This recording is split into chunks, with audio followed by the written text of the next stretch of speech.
Bonjour à tous et merci de nous suivre sur RTI 1. Commençons en images avec l'actualité en Côte d'Ivoire où le ministère de l'Économie et des Finances a signé hier 2 accords de prêt avec la Banque d'investissement et de développement de la CEDEAO. 67 milliards de francs CFA pour financer 2 projets majeurs dans les secteurs de la santé et de l'agriculture. Il s'agit notamment du projet de mise aux normes des blocs opératoires et du projet de pôle agro-industriel dans la région nord du pays. Les explications détaillées dans le journal de 13 h. Diego Nefla, dans la région centre-ouest du pays, le ministre de l'Intérieur et de la Sécurité, le général Vagondo Diomandé, a procédé hier à l'inauguration du tout premier commissariat de police. Les populations ont exprimé leur reconnaissance au président de la République, Alassane Ouattara. Direction à présent Téini, dans la région nord-est du pays. La mairie a engagé des travaux de réalisation de 14 km de canalisation. Objectif, faciliter la desserte en eau potable dans les différents ménages.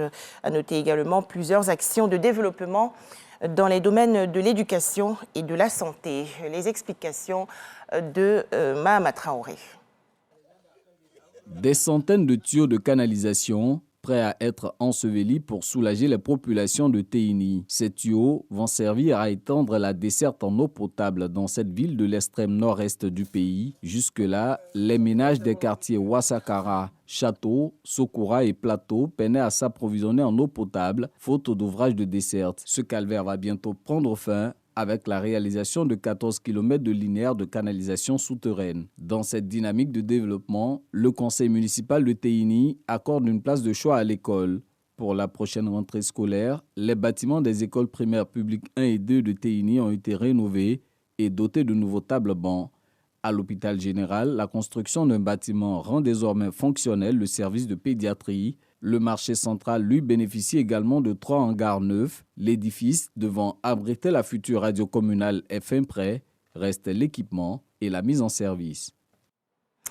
En image, l'actualité hors de chez nous. Tout d'abord, l'Éthiopie. Un raid aérien a visé la nuit dernière Mekele, la capitale du Tigré rebelle.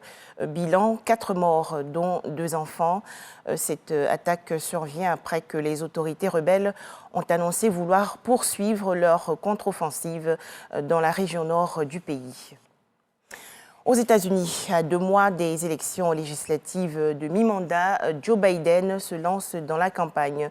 Le président américain était hier en Pennsylvanie. Il a animé un meeting. Dans cet état clé pour ce scrutin, Joe Biden a livré la charge contre les fidèles de l'ex-président Donald Trump, qu'il accuse de soutenir la violence politique. Dernière information, une équipe d'inspection de l'Agence internationale de l'énergie atomique, l'AIEA, est en route vers la centrale nucléaire de Zaporizhia, dans la région sud de l'Ukraine, zone cible de bombardement depuis plusieurs semaines. Voilà, merci de nous avoir suivis. Je vous retrouve à 13 h dans le cadre du journal.